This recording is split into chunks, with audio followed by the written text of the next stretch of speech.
historia que tengo para ustedes en esta mañana tiene que ver con cómo Dios nos invita a ver lo que Él está haciendo en medio de las crisis.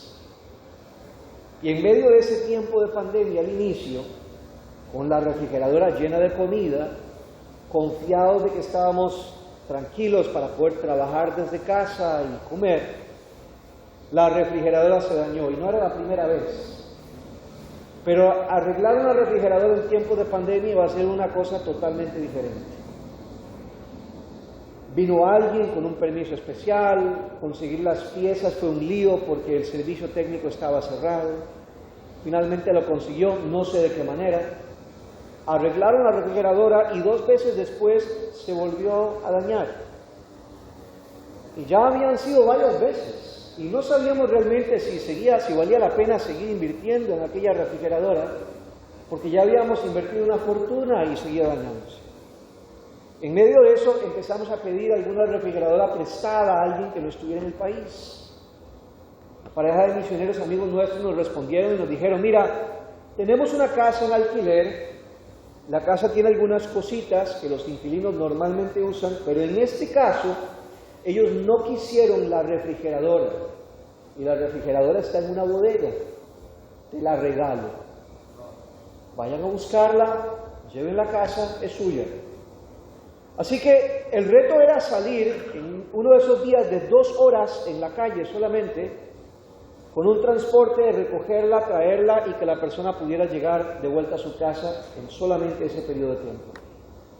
Conseguí un amigo que podría ayudarme, más o menos con el mismo número de cédula, otro amigo con un pick-up que estaba dispuesto a ayudarme a traer la refrigeradora, y entre los 3 nos pusimos de acuerdo. Llegó el día, estábamos casi todos a la espera de que fuera la hora para salir corriendo, y en eso empiezan los truenos y cae la lluvia. Y me llama uno de ellos y me dice: hoy no es el día. Llamo yo a mi amigo del pick-up para avisarle que no vamos a ir, y me dice: mira, solo tengo el día de hoy, solo hoy me dieron permiso, hagámoslo. Nos va a ir bien, yo tengo una tolda, la cubrimos bien, entre los 2 la subimos, nos va a ir bien. Fuimos.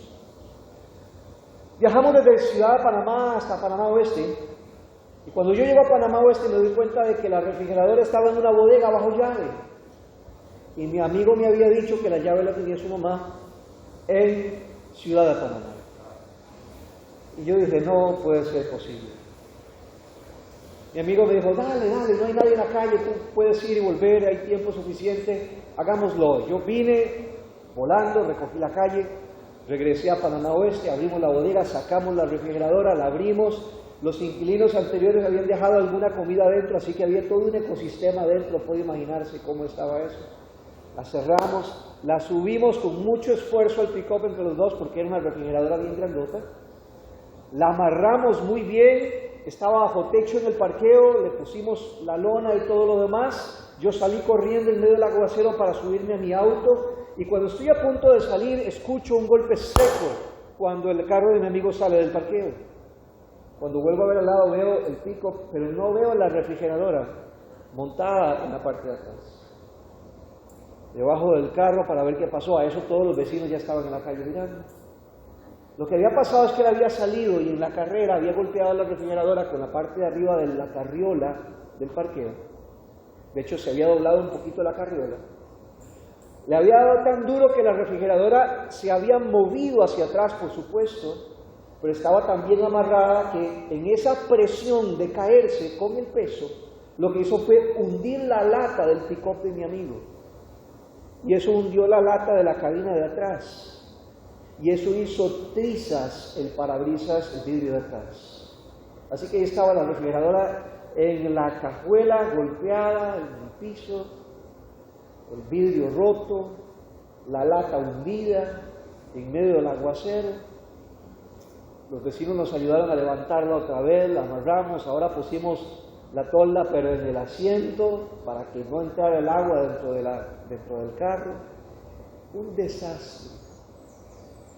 A todo esto no le había dicho que para poder sacar la otra refrigeradora tuvimos que desmontar la puerta de la lavandería. La desmontamos, sacamos la refrigeradora y dejamos el espacio para la refrigeradora que vendría. Cuando llego a casa sin la refrigeradora porque ya no servía, tuvimos que dejarla de camino en la oficina. donde no hay que subir ni bajar gradas, era mucho mejor si no servía dejarla allí. Llegué a casa con las manos limpias. Le conté a mi esposa la historia. Y mi esposa, bueno, no sabemos si es bueno, no sabemos si es malo. Es muy pronto para saberlo. Solo queda poner la puerta. Agarro yo la escalera, pongo la escalera para montar la puerta nuevamente. Me subo, pongo los pines, montamos la puerta y cuando voy bajando, resbalo de uno de los escalones, hago un split de esos que hacen en gimnasia, ¿verdad? De manera que el jean se rompió completamente.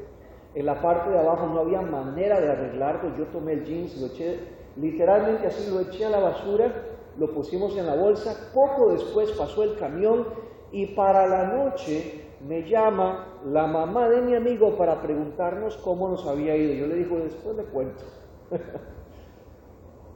Y luego de eso me pregunta, ¿y cuándo puedes traer la llave de la bodega?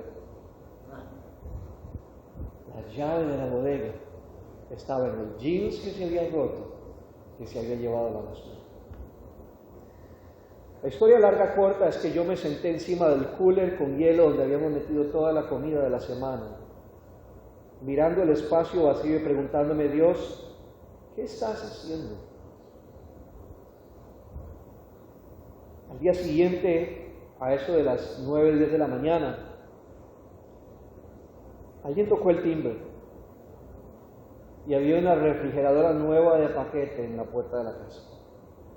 Y no hubo que quitar ni la puerta para meterla.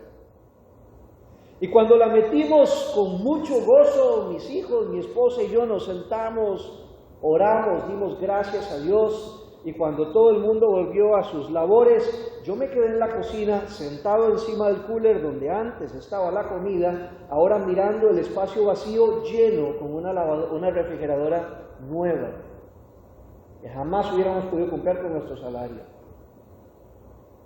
Y mientras yo miraba eso decía, esto jamás estaría aquí si todo lo demás no hubiera sucedido. Y lo que pasa es que en la universidad de Dios, por alguna razón que yo no puedo entender ni explicar, las circunstancias difíciles, los fracasos, los errores, las cosas duras de la vida, son parte de los instrumentos que Dios utiliza para trabajar misteriosamente en nuestros corazones. Cuando yo miro a la luz de esta lección, la palabra, y tengo en mente ahora ya no la refrigeradora, sino lo que estamos viviendo a la luz de una pandemia que ha golpeado a todas las personas alrededor del mundo, me pregunto, ¿qué está Dios haciendo? ¿Y cómo Dios puede usar la crisis que hoy estamos viviendo para sacar algo bueno, especialmente para aquellos a quienes les ha tocado más duro porque no solo han perdido comida o se ha dañado su refri, sino que han perdido un amigo, una madre, un esposo, un hijo? Han perdido la inversión de su vida en un negocio que no floreció por la pandemia. Han experimentado la pérdida de un trabajo, la suspensión de un contrato. Han pasado por tiempos difíciles como relación donde la familia se ha deteriorado o han vivido tantas cosas. ¿Cómo Dios está trabajando en medio de una situación así, en donde nos puede invitar a ver algo bueno en medio de todo lo malo que estábamos viviendo? Y tuve que ir a la palabra para tratar de encontrar respuestas en cómo Dios trabaja en medio de las crisis. Y miré algunos momentos de la Biblia en donde hubo personas en cuarentenas forzadas por hambrunas, por sequías, por desgracias, por diluvios, y encontré varios casos. Casos de personas, uno de ellos, el más extremo, Noé, que estuvo más de un año encerrado en un barco en medio de una crisis global, donde Dios estaba haciendo justamente lo que escribía nuestro buen amigo, arrasando prácticamente con todo para volver a comenzar de nuevo. Y fue así como llegué al libro de Jonás. Y encontré en el capítulo 2 una historia de una cuarentena forzosa, en donde Jonás, en medio de un tiempo, un momento de crisis, experimenta la bondad de Dios, y eso le trae algunas lecciones a él importantes para poder dar el siguiente paso, y es allí donde yo quisiera animarnos a reflexionar un poco. No quisiera brincar al texto sin antes mencionar algo rápido. Si tiene el libro de Jonás abierto, en el capítulo 1, verso 1, se va a dar cuenta que el Jonás nos cuenta que la palabra del Señor vino a Jonás, hijo de Amitai, y le dijo: anda y ve a la gran ciudad de Nínive y proclama contra ella que su maldad ha llegado contra mí. No nos da mayor detalle de Jonás. De hecho, esa es una de las particularidades del libro de Jonás. Jonás, que es uno de los libros proféticos de la Biblia, llamado de los profetas menores por su extensión, no por su importancia, tiene características muy diferentes de todos los otros libros proféticos. Debo empezar diciendo que la historia del libro de Jonás no nos cuenta en exactitud quién es este hombre Jonás. Y este hombre sale del anonimato a una tarea titánica, que era llevarle un mensaje de juicio a la capital del imperio más grande de su tiempo, que por cierto, para ese momento ya había arrasado con 6 de las tribus de Israel y estaba amenazando destruir su propia ciudad. Como si fuera poco, en este libro profético de solo 4 capítulos, la profecía es un versículo que se repite 3 veces. Todo lo demás es la historia de este hombre llamado Jonás. Tal vez para ayudarnos a ver de que en este libro en particular, el mensaje no es la profecía, quizás el mensaje es el profeta. El mensaje es el mensajero. Es como este hombre enfrentó todas las circunstancias que Dios le puso por delante y que sacó de ellas. Y cómo en el proceso de llevar transformación a la gente que está en crisis allá afuera, Dios al mismo tiempo transforma la vida de aquellos que estamos en el proceso de ser instrumentos en sus manos. Termino diciendo a modo de contexto que en el libro de Jonás lo que encontramos es un hombre en medio de 2 pueblos. Si quieres tomar nota, en Segunda de Reyes, capítulo 14, 23 al 27, voy a leerlo muy rápidamente, nos cuenta un poco la historia de quién era Jonás, este hombre anónimo del libro que lleva su nombre. Tiene una pequeña parte en la historia de Segunda de Reyes que nos explica que él vivió en el tiempo de Jeroboam II. Voy a resumir rápidamente esos versículos. Lo segundo, que el pueblo de Israel, donde él vivía, en la parte norte de Israel, ya se habían separado los 2 reinos, estaba en crisis.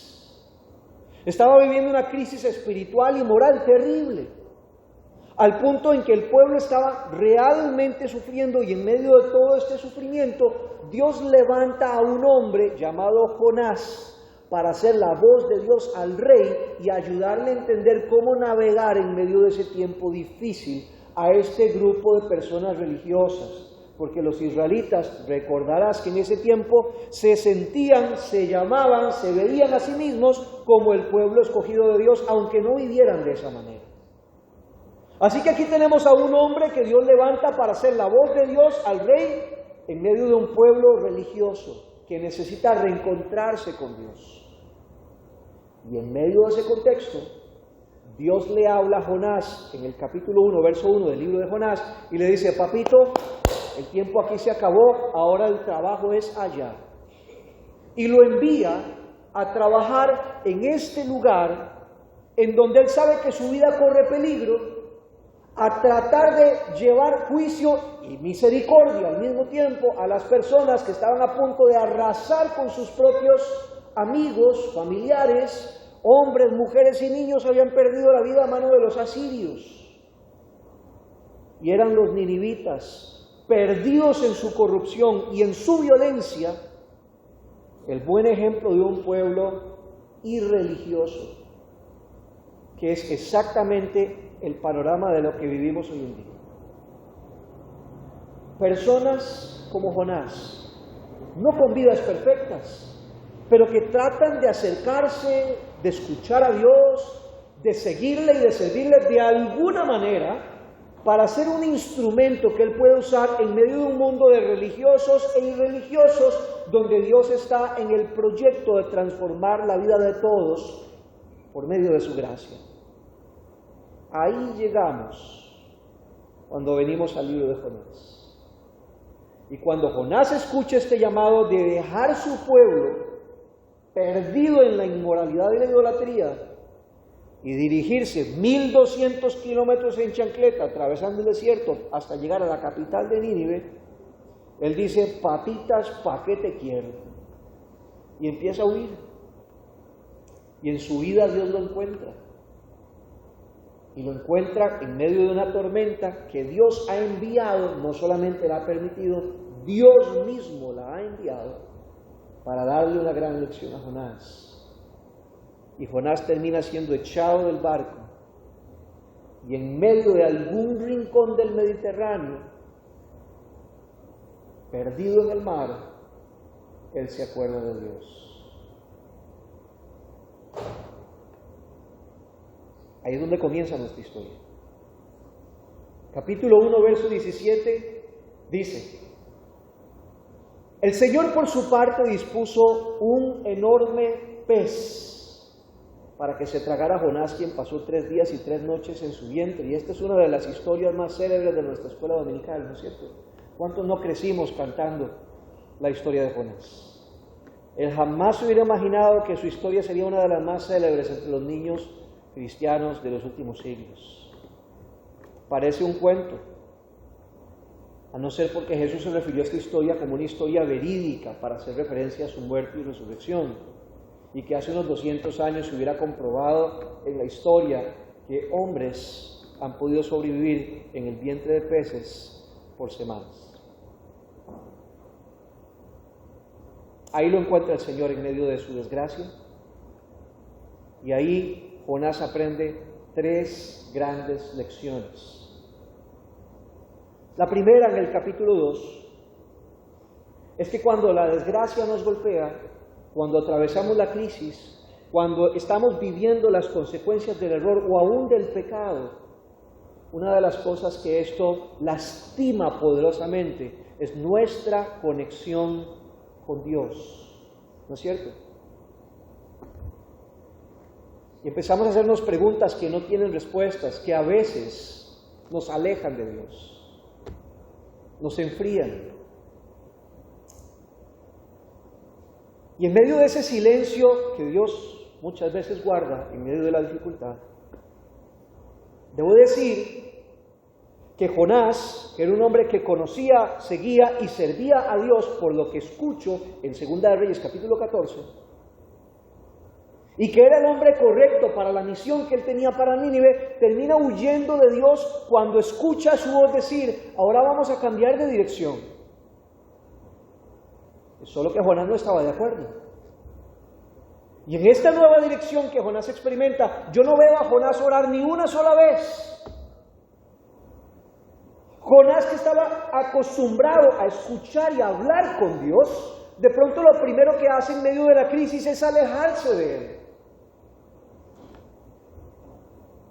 Se encuentra en medio de la desgracia, en alta mar, en medio de una tormenta que está a punto de hacer añicos el barco, y todos los marineros fenicios que no conocían al Dios de Jonás empiezan a orar a sus propios dioses, e incluso le ruegan a Jonás que ore a su Dios, a ver si acaso hay alguna oportunidad de salvación. Y aún así Jonás se rehúsa a orar.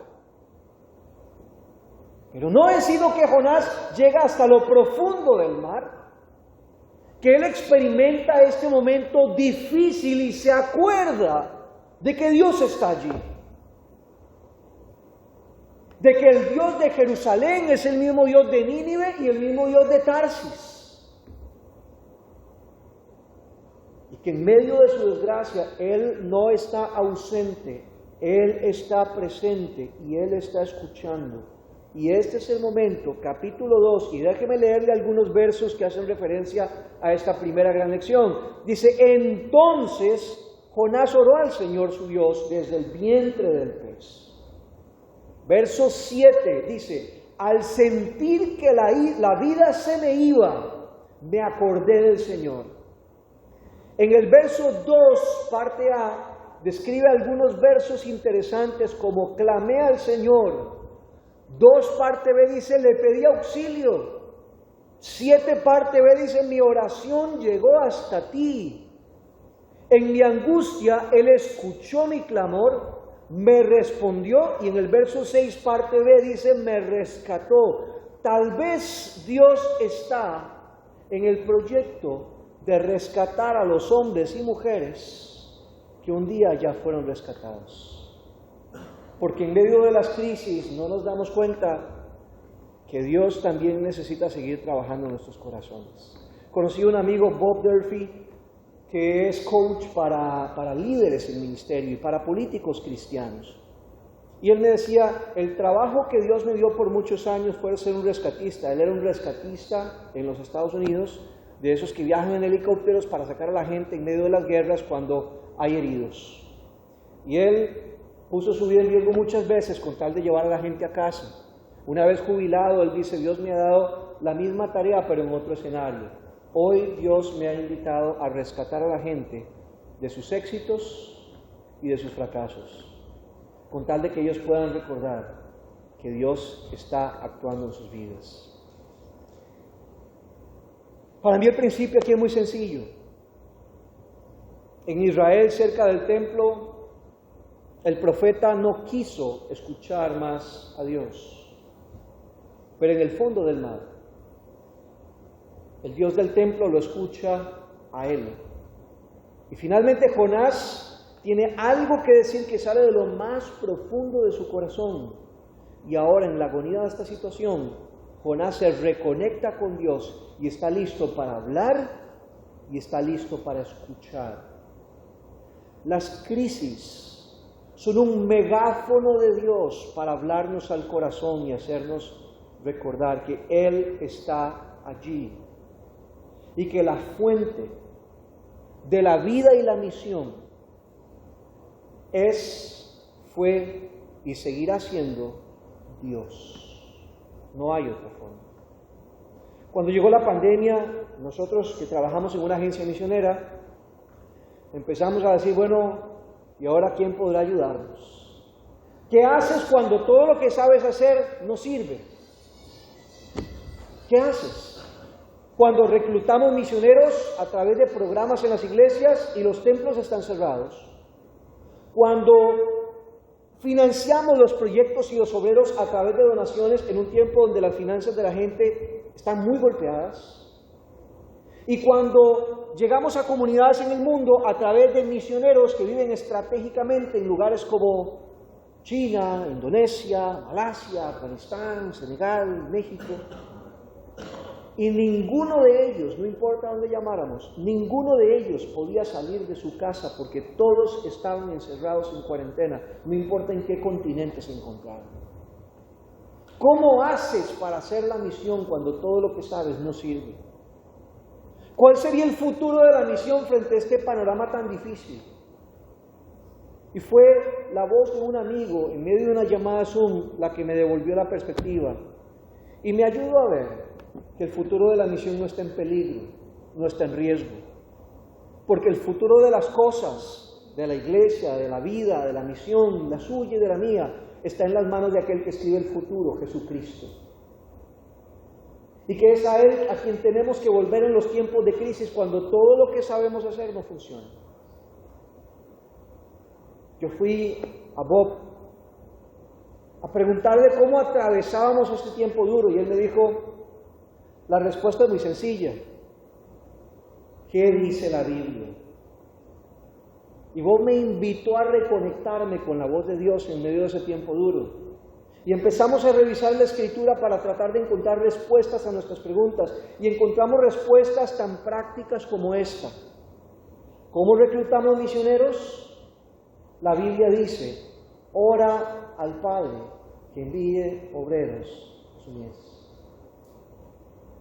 Están bien los eventos, los programas, las actividades, pero ese no es el punto de partida. Y para mucha vergüenza, debo decir, habíamos olvidado cuál era realmente la elección de Dios para hacer el trabajo de ver una nueva generación de misioneros. Y empezamos a orar todos los días como equipo, 30 minutos en las mañanas por nuevas personas. Y créanme, hemos visto en PAN, en esos 15 meses de pandemia, más misioneros de lo que vimos en 15 años de trabajo. En 15 meses se duplicó el número de obreros que estarían por salir del campo en medio de una crisis. Así sucedió con las finanzas. Dios proveyó de manera extraordinaria. Tuvimos que contratar nuevo personal en medio de pandemia, cosa extraña. Así sucedió con los obreros que estaban encerrados y empezaron a escuchar cómo personas cerca de ellos tenían sueños con Jesús. Abrían las puertas de sus casas en lugares donde habían estado cerradas por años. En una comunidad donde trabajamos con comunidades que han sido desplazadas por el Talibán, familias habían estado por años cerrados por todo lo que habían vivido a raíz de la crisis con los talibanes, por el cual tuvieron que dejar sus hogares y sus tierras. Y fue la pandemia la que abrió la puerta de casi 50 familias para poder empezar a conectar con ellos, servirles y ayudarles de alguna manera. Dios hace cosas impresionantes, y una de las más grandes en esta primera lección que Jonás tuvo que mirar es que el tiempo de la crisis, especialmente la pandemia, ha sido un tiempo para detenernos y buscar a Dios y escuchar a Dios. Yo tuve que hacer un pacto con mi familia porque yo me di cuenta de que estaba cuidando huertos ajenos y había descuidado el mío propio. Estábamos envueltos en tanta actividad, en tantos programas. El activismo evangélico era tal en medio de las iglesias que era difícil encontrar alguna fecha libre para tener alguna actividad con otros hermanos. Corriendo de un lugar para otro, yo creo que Dios puso en pausa absolutamente todo para ayudarnos a mirar hacia el cielo y recordarnos que Él está allí. Y dejar nuestras agendas a un lado y empezar a escuchar qué es lo que Él quiere hacer con nuestras iglesias, en su misión, con nuestras vidas, con nuestras familias. Algunas personas llenaron todos esos espacios ahora libres con series de Netflix y Disney. Disney no estaba en ese tiempo. Otras personas empezaron a tratar de descubrir en el corazón de Dios qué es lo que Él estaba haciendo. Dios nos ha estado hablando alto y claro para ayudarnos a entender que la iglesia no es el lugar a donde venimos, la iglesia es lo que somos. Y ahí es donde viene la segunda perspectiva, la segunda lección, que se llama perspectiva.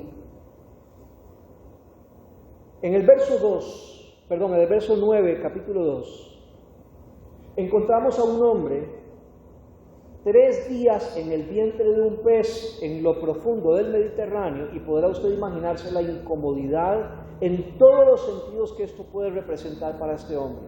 Y él desde el vientre del pez, sabiendo, porque lo acaba de decir, que la vida se le va, de pronto cambia de perspectiva y todo empieza a tomar un giro a partir de ese punto. Él no solo se reconectó con Dios, en el capítulo 2, verso 9 dice, en cambio, te ofreceré sacrificios y cánticos de gratitud. ¿Perdón? Estamos hablando de un hombre que siente que se está muriendo, que está en lo profundo del Mediterráneo, en circunstancias absolutamente atípicas, extraordinarias, de las que cualquier persona podría decir, jamás saldrá vivo de esta. Y él de pronto empieza a mirar, aunque sus circunstancias siguen exactamente igual, que él pronto estará de vuelta en el templo dándole adoración y alabanzas y gratitud a Dios. Y continúa el verso diciendo, cumpliré las promesas que te hice. Y el que antes se negaba a responder a la voz de Dios para llevar salvación a los irreligiosos, ahora está confesando con sus labios que la salvación viene del Señor. Y parece ser que esa perspectiva nacionalista que Jonás tenía acerca de su situación y de su gente ha cambiado por completo.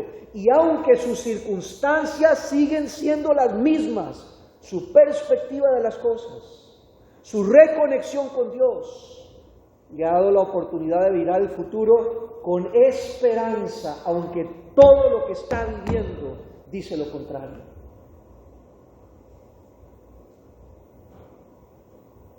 Para Jonás, igual que para el pueblo de Israel, Dios es el Dios de Israel. El Dios que habita en el templo, al que hay que adorar, al que es fácil de seguir y servir cuando todo va bien. Pero es en la tormenta, es en la desgracia en el vientre del pez, cuando Jonás reconocerá que este Dios extraordinario es capaz de hablar a imperios y a pequeños pueblos, a hombres y a grandes peces, a la naturaleza y aún los más pequeños gusanos. Su voz habla y las tormentas le obedecen. Este extraordinario Dios es capaz de hacer lo posible en lo imposible. Y su reconexión con Dios le devuelve la esperanza de una perspectiva diferente de saber que su vida no está en el vientre de un pez, su vida está en las manos de Dios. Y es allí donde él reconoce que el Dios, que es el Dios del cielo, el mar y la tierra, es el Dios de Jerusalén, Nínive y Tarsis. Y que si él iba a obedecer a este Dios absolutamente, debía cambiar absolutamente su manera de ver las cosas. Él no podía poner a Dios en una caja, el Dios de Israel, a quien nadie más él puede hablar, sino a empezar a abrir su mente para darse cuenta que Dios sigue siendo Dios. Sus pensamientos y sus caminos están muy por encima de los nuestros. Y lo único que podemos hacer cuando esas cosas pasen es confiar. Porque las cosas que nos llegan, no sabemos si son buenas, no sabemos si son malas, solo Dios lo sabe. Lo que sí sabemos es que en medio de esas cosas podemos confiar que Él está en control. Y esa es la tercera lección que quisiera compartir con ustedes. Devoción, perspectiva y en tercer lugar, compromiso. Leo en el verso 10 del capítulo 2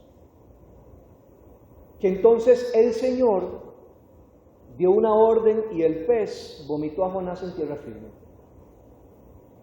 En el 3 verso 1 dice que la palabra del Señor vino a Jonás por segunda vez, y eso me encanta, saber que Dios es Dios de segundas oportunidades, que Él no se cansa, no se avergüenza de nosotros, que Él continúa. Y en el verso 2 le dice: anda, ve a la gran ciudad de Nínive y proclama el mensaje que te voy a dar. Y en el verso 3 del capítulo 3 dice que Jonás se fue hacia Nínive conforme al mandato del Señor. Y voy aterrizando esto con este pensamiento.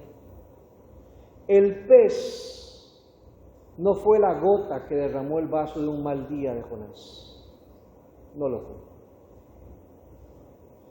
Si recuerda, cuando él fue arrojado del barco al mar, fue porque el mismo Jonás dijo: yo tengo la culpa, desháganse de mí y esto se va a acabar. Y así fue, al punto en que los marineros que no buscaban a Dios terminaron adorándolo por lo que habían visto. Pero Jonás estaba condenado a morir en alta mar. Es más, para él posiblemente la muerte era la fuga última, la última oportunidad de huir a Dios y no hacer algo que Él le había mandado hacer, que él no quería. Pero Dios, que es Dios de segundas oportunidades, y sigue trabajando en el corazón de este hombre Jonás, lejos de la muerte, lo que tiene es, en medio de la dificultad que está viviendo, un pez que terminó ser un acto redentor de Dios. Una muestra de su misericordia para cambiar de rumbo. Una circunstancia difícil que daría un lugar al cambio. Era una de esas cosas que pasan en la Biblia que uno no entiende, como cuando venden a José, sus hermanos. Y uno dice: ¿cómo pueden este grupo de 10 hombres vender a su hermano? ¿Cómo pueden? Pero lo cierto es que el plan de ellos no era venderlo, era matarlo. Y al venderlo, Dios preserva su vida y no solamente sigue trabajando en el corazón de todos ellos en el tiempo, sino que cumple sus propósitos eternos, porque nosotros vemos solamente el momento de la crisis, pero Dios ve la historia completa. Así que no olvide que Dios no salvó a Jonás para que continuara con su viaje de huida a Tarsis. o para que regresara a la comodidad del templo en Israel. Dios salvó a Jonás para que cumpla la misión por la cual Dios le había permitido existir. La razón por la cual usted y yo estamos aquí hoy, en medio de una pandemia, después de una situación difícil que han vivido como iglesia, en medio de sus crisis personales o familiares, de salud, de finanzas, emocionales o espirituales, la razón por la que estamos aquí es porque Dios aún tiene planes. Porque Él sigue escribiendo el futuro, porque el futuro está seguro, está en sus manos. Y porque este Dios extraordinario de segundas oportunidades, que es capaz de hacer lo posible en medio de lo imposible, nos sigue llamando porque hay un mundo allá afuera que espera mirar la gracia de Dios transformar sus vidas. Y Dios lo va a hacer a través de personas que en medio de la dificultad, las lágrimas y el dolor, pueden entender que el hombre de Dios y la mujer de Dios no es el que no enfrenta adversidades. Es el que en medio de ellas entiende su necesidad de conectarse profundamente con Dios. La oportunidad que tiene de tener una perspectiva diferente. Cuando todo el mundo ve problemas, ellos ven soluciones. Y el desafío de parte de Dios de entender que seguir adelante no será fácil y que va a requerir un compromiso renovado, como lo vivió Jonás. Para Jonás ir a Nínive representaba dos grandes peligros, aparte de todas las incomodidades que implica dejar su ministerio en la comodidad del templo y salir a un lugar como Nínive. Él sabía que al llegar a Nínive estaba en un lugar en donde la gente no aplaudiría ni dirían amén por sus mensajes. Él estaba poniendo en riesgo su vida. Y aun si no moría a mano de los ninivitas, podría morir a mano de los israelitas. Porque al pronunciar una profecía, un juicio, si Dios tuviera misericordia y no cumpliera sus palabras proféticas estarían condenadas a la duda por el resto de su vida. Y si tan solo la gente de Israel se enterara, su ministerio se habría acabado. Jonás tomó el riesgo con tal de obedecer a Dios. Y yo creo que la pandemia nos ha enseñado, entre las grandes cosas que hemos vivido, que nosotros los cristianos no somos el pueblo del templo, somos el pueblo del libro. Y aunque las circunstancias cambian, las palabras de Dios en su libro siguen siendo las mismas, siempre lo han sido. No nos guiamos por lo que sucede alrededor de nosotros, nos guiamos por lo que Dios dice que somos y haremos. Y al escuchar sus palabras, tengo que decir que aunque este no es un camino nuevo, sí es un camino olvidado. Seguir y servir a Jesús siempre estará acompañado de adversidades, de dificultades y de sacrificio. Porque el camino del Maestro es el camino de la cruz. Dios nos ha dado una grande oportunidad de seguir aquí, con vida, en nuestros hogares, en esta iglesia, porque Él todavía tiene propósitos eternos que Él quiere cumplir. Reconectémonos con Dios. Miremos desde una perspectiva diferente, por la gracia de Dios, las circunstancias que hoy vivimos, a nivel personal, familiar, iglesia o mundo, y renovemos nuestro compromiso para seguir y servir a Jesús como Él lo merece, sabiendo que no hay nada mejor que podamos hacer para invertir nuestras vidas.